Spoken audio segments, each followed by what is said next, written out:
Bueno, pues por supuesto mucho gusto de estar con ustedes, muy agradecida con Whitebox y con José Luis Hernández, que siempre me hace favor de invitar a estos eventos, muy contenta de ver a todos los graduados, tuve la oportunidad de verlos en la mañana y la verdad encantada viendo su trabajo y lo que están logrando a través de este programa es muy importante para el país, creo.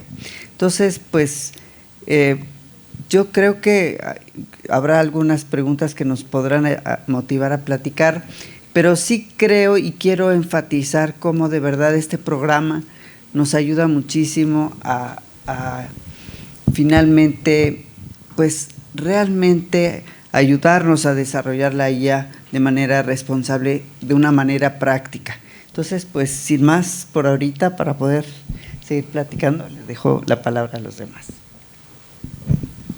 Muchas gracias, buenas noches, muchas gracias por la invitación. Desde mi perspectiva, la perspectiva que yo tengo, que es una perspectiva de cámara, el uso de la inteligencia artificial ya no es una moda, ¿no? Lo que fue hace unos 3 años, que era una moda, ya es una necesidad. Y tanto en la Cámara como en otros grupos gremiales con los cuales colaboro, estoy viendo esa tendencia, ¿no? Una tendencia donde hay una preocupación por la utilización de esta nueva herramienta de trabajo. Así es. Y de una herramienta de trabajo donde hay muchos hitos, muchas interrogantes hacia cómo utilizar la inteligencia artificial. Lo que hacemos nosotros en Cámara, en Canacintra, es a nivel nacional el uso y la democratización de tecnologías. Tenemos un observatorio tecnológico nacional en el cual nos reportan 24 nodos, en el cual atendemos 79 delegaciones, a que a su vez estamos atendiendo aproximadamente 186 sectores industriales. Estamos muy pulverizados, entonces es un trabajo titánico y lo veo día a día desde el microempresario, que es prácticamente el sustento de nuestro país, hasta grandes corporativos. Muy bien, muy bien. Gracias. Yo les quiero platicar, la ciberseguridad ya tiene un largo matrimonio con la inteligencia artificial. ¿Alguien sabe más o menos cuántos años? Al menos 20. 20, pero desde los años 50, ¿no? Sí, pero ya que llega al usuario hace unos 20 años. Entonces, lo que hemos hecho y lo que hemos visto en los últimos años es cómo eso llega a las manos de todos, como bien comentaban, a la mano de las pymes, de los legisladores y demás. Desde la perspectiva de seguridad, yo solo los quiero conminar a que todo lo que se pueda hacer en materia legislativa, no esperemos a cumplir el roadmap, aprobémoslo. Llevamos pidiendo una ley de ciberseguridad y hay iniciativas. Si alguno de ustedes recuerda, la Ley Orgánica de Protección de Datos Personales en posesión de particulares, hace muchísimos años, fue una copia tal cual de la ley española, ¿sí? Más o menos por ahí del año 2003, 2002. Y la primera versión que teníamos todavía decía ordenador, ¿sí? En México. Pero eso es lo interesante de la legislación, que da espacio para mejorar. Yo los conmino, ustedes ya están en este track, que estamos reunidos en este foro, empiecen, aprueben, busquen la aprobación de lo que sea y podemos irlo mejorando. Eso es lo que buscamos desde la perspectiva académica, tener ese marco de trabajo para que podamos trabajar de una manera mucho más sencilla y con un plan que realmente esté definido y en papel en algún lugar. Muchas gracias. Bueno, pues muy concretos, muy escuetos, pero bueno, lo importante también aquí es toda esta, ¿cómo le llaman? El networking, la interacción. Rondas de preguntas. Vamos a ello. Vamos a hacer 3 rondas de preguntas y participación más las conclusiones. Así es que 1 minutito para cada pregunta. ¿Quién quiere tomar la palabra? Y le van a pasar un micrófono a la persona que pregunte o se escucha perfecto, ¿verdad? Muy bien. ¿A quién le quieren preguntar? Si a Eneas, a Lourdes o a Luis del Real. ¿Y quién quiere tomar la palabra? Por favor, ese networking tan importante que tenemos. Sin miedo, ¿eh? Sin miedo. Aquí estamos. Adelante. ¿Nos regalas tu nombre? Claro. Buenas noches. Aldo Santillán. Lo que quisiera preguntarles sería, pues más bien, yo creo que los 3 podrían aportar. si estamos viendo avances en ciberseguridad, si estamos viendo avances de ese trabajo conjunto con la inteligencia artificial, ¿por qué al mismo tiempo también estamos viendo crecer el número de ataques, y ya no solo a instituciones, sino también a infraestructura crítica? Cada vez a las personas de manera individual estamos sufriendo más vulnerabilidad, y pareciera que va de manera desproporcionada, y pareciera que los esfuerzos por hacer una inteligencia artificial responsable no fueran suficientes, cuando incluso cada vez vemos más noticias de ataques perpetrados, incluso gestionados a través de inteligencia artificial. Pues tienes toda la razón, es que la IA es una herramienta muy poderosa, y la IA, por supuesto, como bien dices, en primer lugar, pues puede traer muchísimos beneficios y oportunidades, pero también puede haber pues ciertos imprevistos o pues daños no previstos que son causales, pero también puede haber mal uso de la inteligencia artificial, porque como cualquier herramienta la usarás para bien o para mal, y siempre va a haber alguien que la quiera usar para mal. Ahora, la diferencia, como bien dices, es que no estamos preparados, que ni siquiera hay esa conciencia de que la inteligencia artificial conlleva muchos riesgos. Y por ejemplo, escucho a veces oír de riesgos, y hablan de privacidad, hablan de seguridad y de sesgos, pero nada más. No se habla de transparencia, de control humano, de promoción realmente de los valores humanos, de vulnerar los derechos de las personas, la dignidad de las personas. Entonces sí hace falta, en primer lugar, que estemos conscientes de eso, y aquí nos ayudan mucho a hacerlo, y que sepas que tienes que cuidar los derechos humanos y la dignidad de las personas en cualquier momento, y estar pues por cuidándote, porque siempre va a haber quien lo quiere usar para mal. Eso es un hecho. Entonces te puede ser que la IA de alguna manera por ejemplo, no sé, un vehículo autónomo falle y choque, por decir algo, pues es algo que no previste, que pasó, pero sí va a haber, como dices, gente maliciosa. Entonces, empezaría yo por ahí, en la conciencia, y después la educación. Ya se ha hablado mucho de la alfabetización, te escuché hablar de ella, de la IA para todo el mundo. Y ahí tienen que ver todos los sectores, todas las disciplinas, y aquí hay muestra de interdisciplinariedad increíble, que eso es muy padre. Entonces, sí tenemos que ver que toda esa gama nos agarró un poquito desprevenidos, porque como bien dices, son poquitos años para acá, aunque la sociedad, como decías, tiene 42 años en México, por ejemplo, la IA lleva 70 años o más trabajando, pues realmente a la gente común, a las empresas, les agarró desprevenidos, no estaban pensando que iba a haber una transformación tan rápida. Bueno, eso es por... Gracias. Yo respondiendo a tu pregunta te diría, lo que hace la diferencia hoy es las comunicaciones, porque antes también había muchísimos ataques, pero no nos decían, ¿sí? Hoy tenemos cada día más sensores de detección, detectamos más cosas, sí, pero también la inteligencia artificial, como dije, se ha bajado al nivel del usuario, vamos a decirlo, de a pie, ¿no? Ya es muy fácil ir y preguntarle. Leía un artículo ayer precisamente de que los chinos mandaron llamar al CEO de Anthropic, que es uno de los grandes jugadores ahí, porque habían usado su modelo de lenguaje para atacar varias instituciones.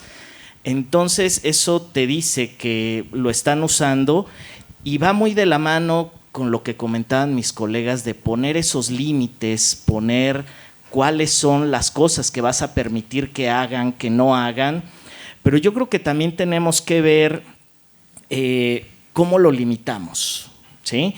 Porque también ayer, después de ese que leí otro que dice que cada día OpenAI necesita más dinero para seguir en quiebra, ¿no? Porque cada día lo están usando menos. Y yo me dije, a ver, ¿cómo? ¿Sí? Y si van por ahí en Instagram, le va a decir, cambia tu vida en 40 días con 40 IAs distintas, ¿no? Y te metes y es mucha charlatanería y cositas que hacen muy sencillas, pero son cosas que no tienen todo ese marco legal, que es lo que ustedes están viendo, que es lo que estamos impulsando aquí, no tienen todo ese marco legal alrededor. Entonces las restricciones son menos, ¿sí?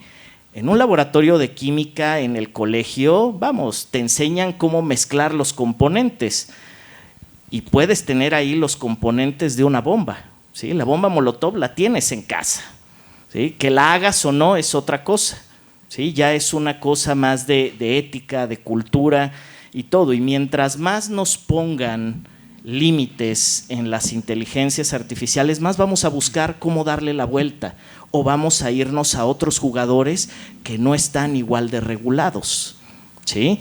Que era el caso de, ¿cómo se llama? Ayúdenme ustedes que son los expertos, la China, esta que se podía instalar, DeepSeek.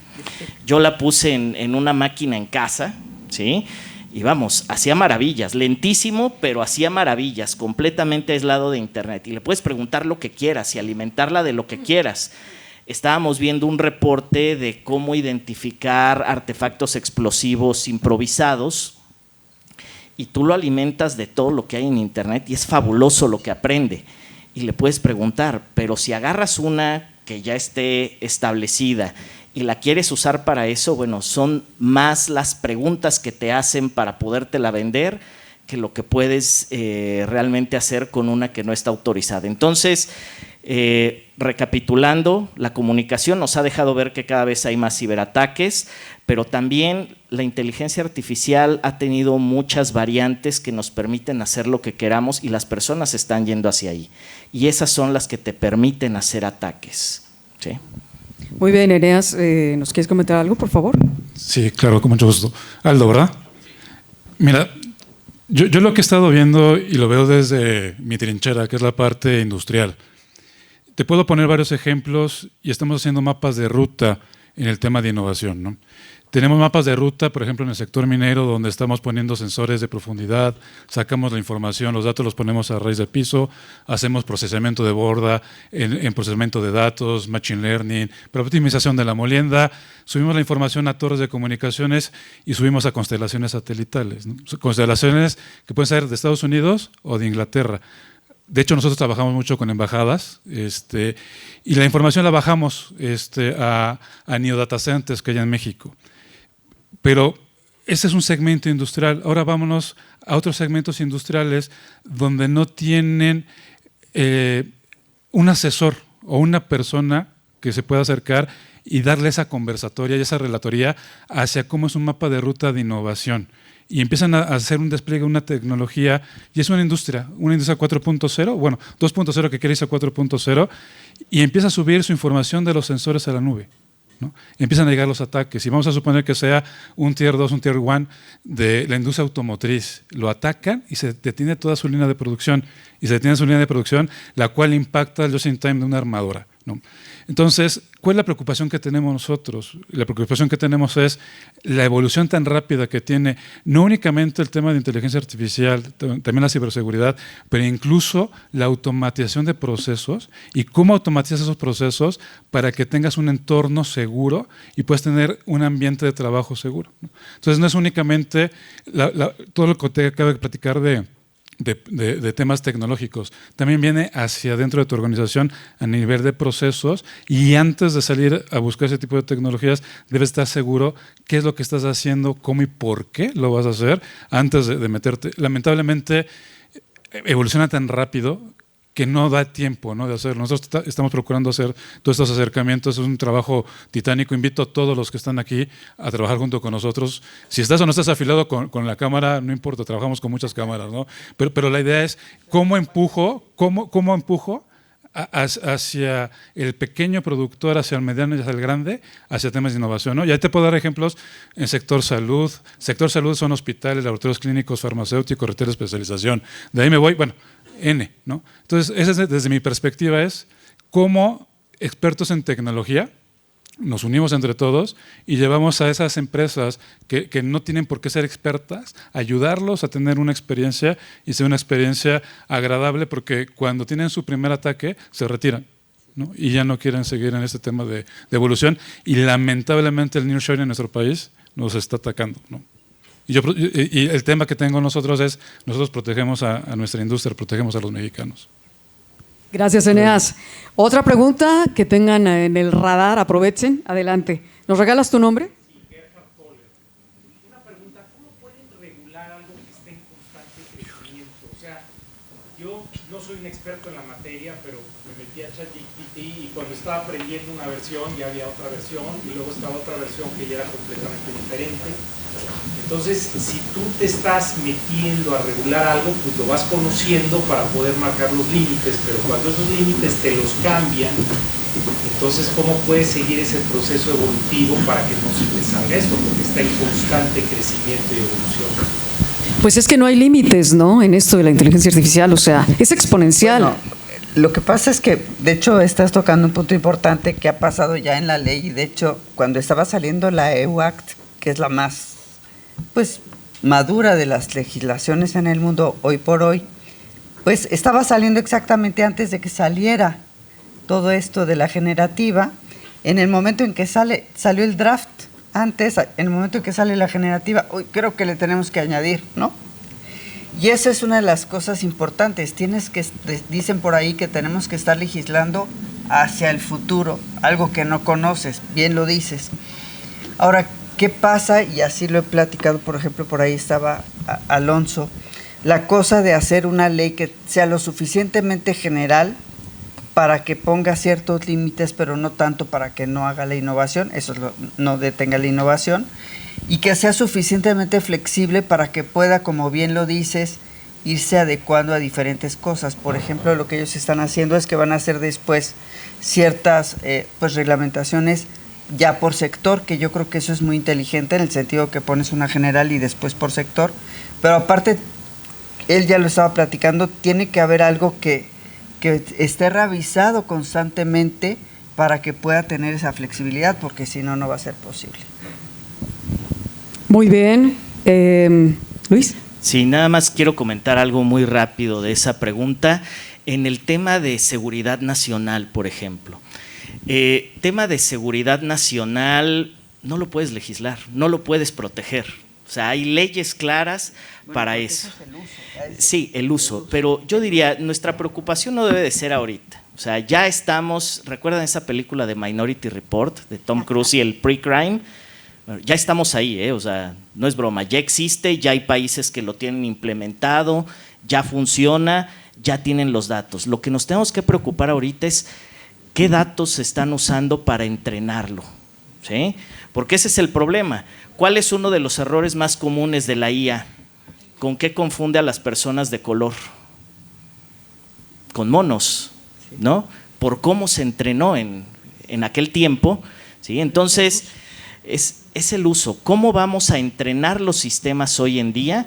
¿Sí? ¿Y qué leyes podemos poner ya, hoy, para poder empezar a regular qué datos se van a usar para entrenar eso que el gobierno puede esconder? No voy a decir esconder, pero que puede manejar bajo un esquema de una Patriot Act, por ejemplo, ¿sí? De una ley antiterrorista.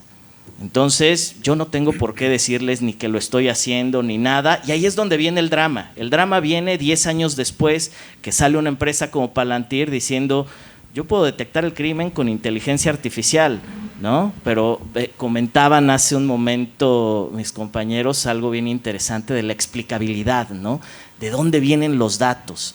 Entonces, ahí es donde tenemos que poner atención. ¿Cómo vamos a regular ahorita lo que van a ser resultados en 10 años? El pre-crime ya está, ya existe, ya lo tienen un par de países, no es muy difícil averiguar cuáles, pero ¿cómo le vamos a hacer aquí en México? Porque ya también ahí está, ¿sí? ¿Qué datos son interesantísimos de hace 4 años?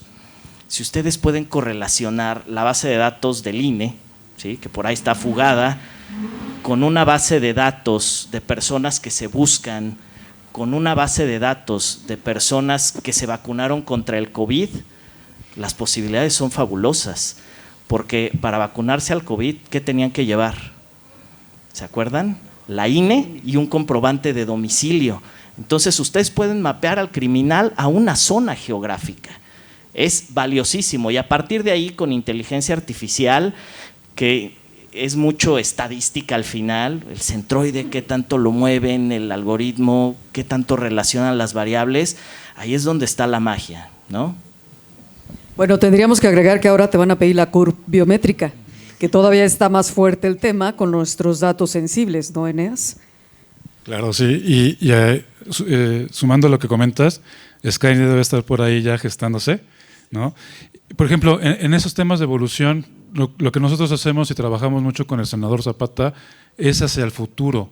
Yo ya estoy en narrativas con él en temas de cómputo cuántico, ¿no? Entonces, ustedes están en una parte que usan el tema de inteligencia artificial, pero nosotros ya estamos viendo otros temas, ya estamos en temas de cómputo cuántico, en inteligencia artificial, neuroderechos, ciberseguridad, comunicaciones cuánticas. Entonces, vamos ya más para allá y ahora sí que el tiempo nos alcanza, ¿no? Entonces, estás trabajando muy fuerte. Entonces, preparar. Sí. Por eso hablábamos de la singularidad tecnológica, ¿no? Ahora con este tema de la computación cuántica y la inteligencia artificial que nos va a volar más la cabeza. Otra pregunta que tengan antes de nuestro receso, tenemos 9 minutos. Veo 2 manos ahí levantadas. Adelante. ¿Me regalas tu nombre? Yo creo que todos hemos sido afectados por la famosa infodemia, ¿okay? De que no sabemos qué es verdad y qué no es verdad, ¿no? Entonces eso nos afecta en todos lados. Y si antes aplicábamos a Google, ahora nos metemos a Claude, a GPT, a DeepSeek, a Grok, cualquiera, para tratar de entender más o menos qué es lo que está sucediendo, ¿no? Y un tema que a mí en lo particular me inquieta es el periodo o el tiempo de contagio de las tecnologías, ¿no? Yo creo que cada vez es más rápido, es más dinámico, y yo creo que, digamos, de antes decía, bueno, ¿en cuánto tiempo se alcanzó, no sé, Facebook, 1 millón de usuarios, 2 meses, ¿no? ChatGPT, yo creo que hasta 2-3 días, ¿no? Por decir algo. Que mientras vayan saliendo tecnologías más y más modernas, va a ser más rápido la adaptación. Además que haya un tema demográfico que son más propensos a utilizarla. Los boomers y los X que estamos por aquí, pues realmente tardamos un poco más, ¿no? Pero hay un tema que a mí en lo particular me afecta porque me deja incierto, y es el tema de la alucinación, ¿okay? Ese alucinamiento que tienen, no hay una manera adecuada o cierta de saber si lo que te está diciendo, porque lo que te dice, cuando das un prompt, por más elaborado que hagas, muy padre que se haga, siempre es bueno, suena muy padre, se ve muy real, pero ¿qué tan real es? ¿Okay? Si hay alguna, máximo ahora el tema de seguridad, o sea, el tema de ¿cómo puedo estar seguro y cierto de lo que me están diciendo? Por allá va. ¿Okay? ¿Hay algún algoritmo, alguna manera de certificar? Bueno, pues yo ahorita cuando utilizo 4 o 5, tengo allá varios, aplico el mismo prompt, copy-paste al 5, y de allá está, bueno, ya ve que más o menos contesta lo mismo. Quiero pensar que es adecuado, pero si no lo sabes. ¿Hay alguna manera de saber el famoso efecto de la alucinación para tener un poquito más de certidumbre? De hecho, hay inteligencias artificiales que detectan la inteligencia artificial fake. Ya también estamos en ese momento de alucinación muy difícil, ¿no? Y muy intenso. Adelante, Lourdes. Sí, yo creo que, por supuesto, hay herramientas que te ayudan, pero lo que sí es verdad, Ivas, es una cosa importante, es que ahí es donde fomentamos mucho, por ejemplo, nosotros en los alumnos y también en ustedes, es usar el pensamiento crítico, porque si no al rato va a ser un batidero tremendo. Bueno, para empezar, hay versiones que a mí me gustan mucho, que son las pagadas algunas, que ya te dan las fuentes.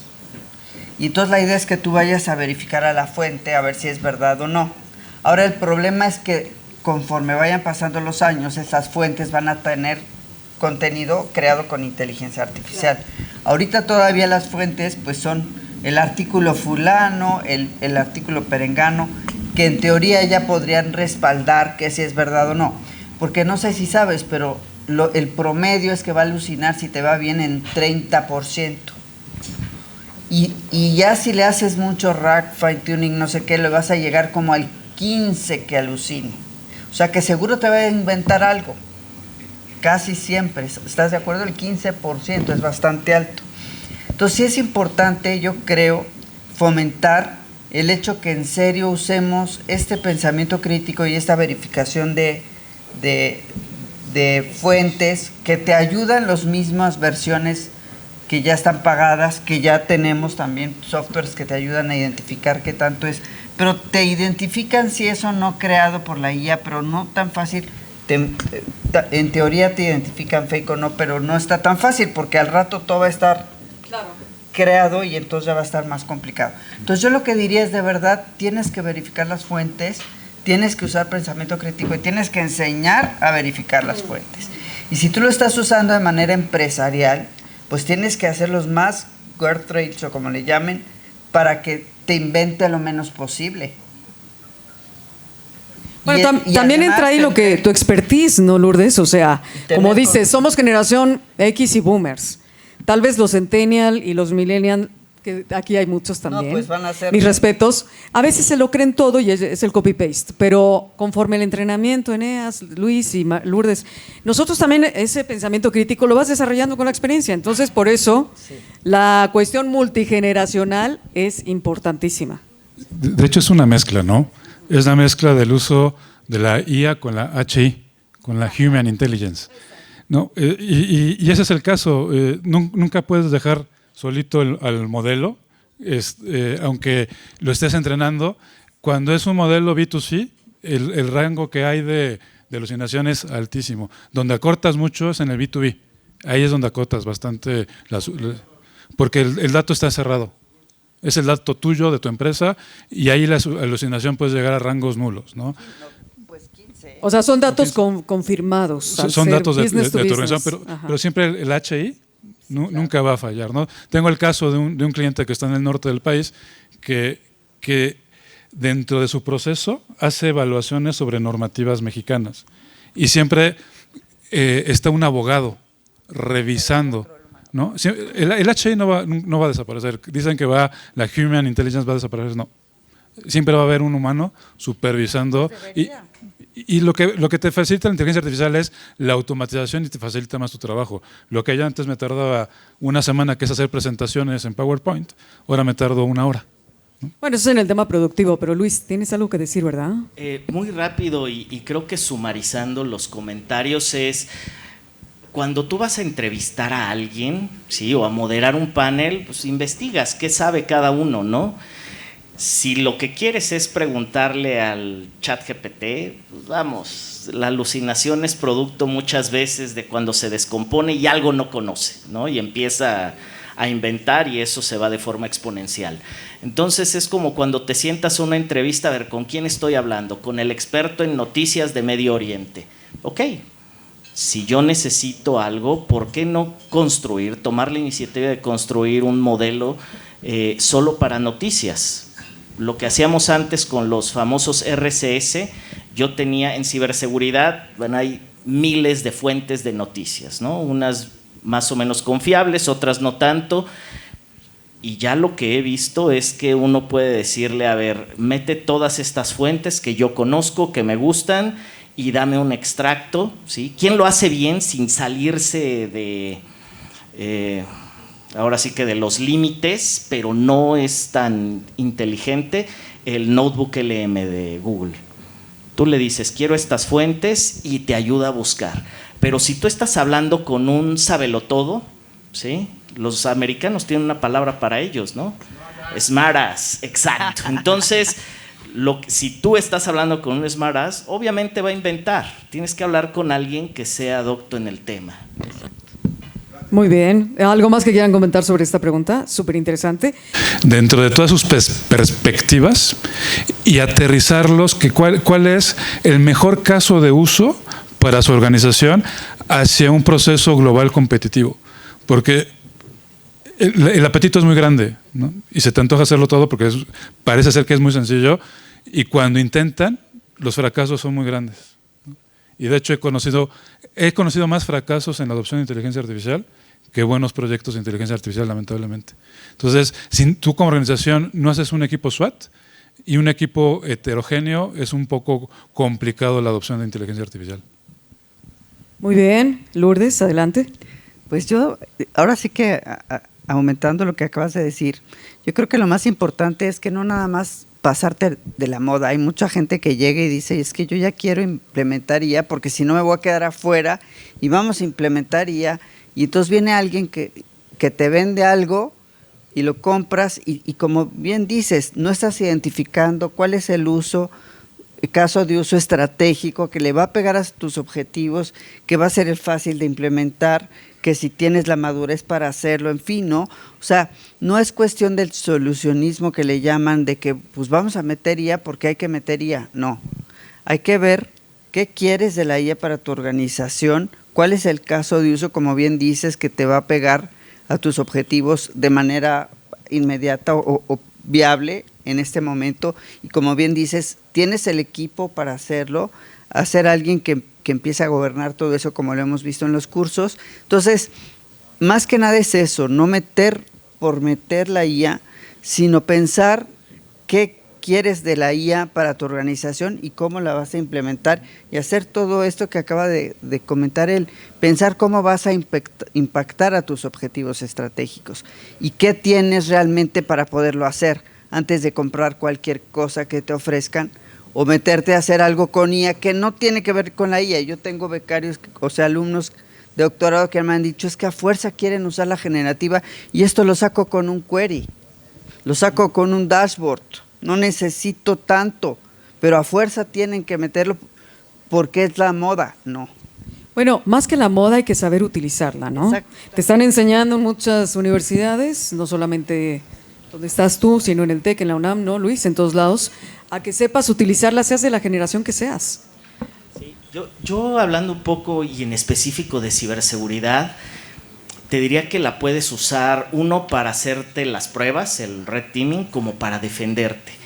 Me tocó estar en una convención ahí en Las Vegas cuando una organización del ejército de Estados Unidos, el DARPA, hizo esta competencia de máquinas, ¿no? Y decía, autónomamente tienen que atacar y defenderse. Entonces, esas sí estaban entrenadas específicamente para eso. ¿Sí? Como dice la autora, le metes una generativa y bueno, se va a ir, pero por donde ni al caso.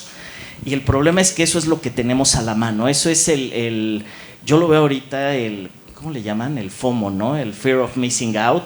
Es que voy a perder el hype de la inteligencia artificial. No, pero tienes que usarlo un poco más inteligente. Yo te puedo decir, tú vas a una organización y quieres hacer una consultoría en ciberseguridad, no te va a hacer todo el trabajo, pero te va a ayudar al menos en un 50%. ¿Sí? Para una auditoría de ISO 27000 es, a ver, aquí están todos los documentos de la empresa, esta es su metodología de riesgos, dime qué tan alineado están. Para hacer ese análisis de brechas, wow, es fabulosa. ¿Sí?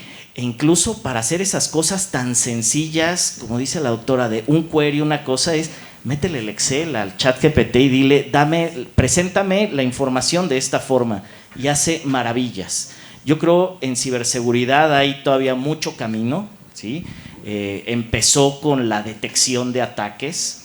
O sea, el HTTP se puede descomponer en más de 200 características únicas y cada cambio en una de esas puede significar un ataque.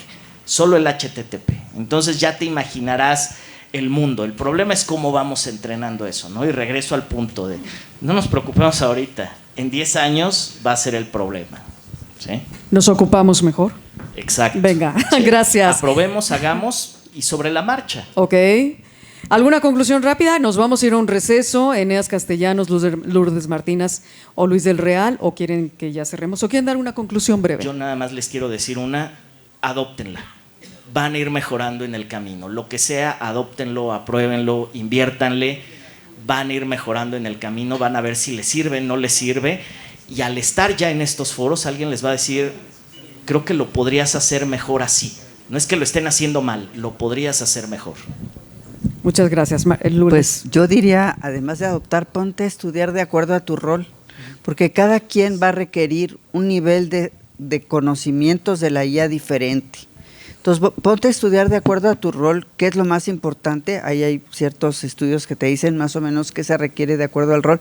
Y sobre todo pensar que todos los trabajos van a ser transformados y están siendo transformados. Algunos van a evolucionar, otros van a ir muriendo y cambiando. Entonces yo diría, ponte a ver de tu trabajo qué tendría que aprender y cómo podría utilizarla para mejorar mi trabajo.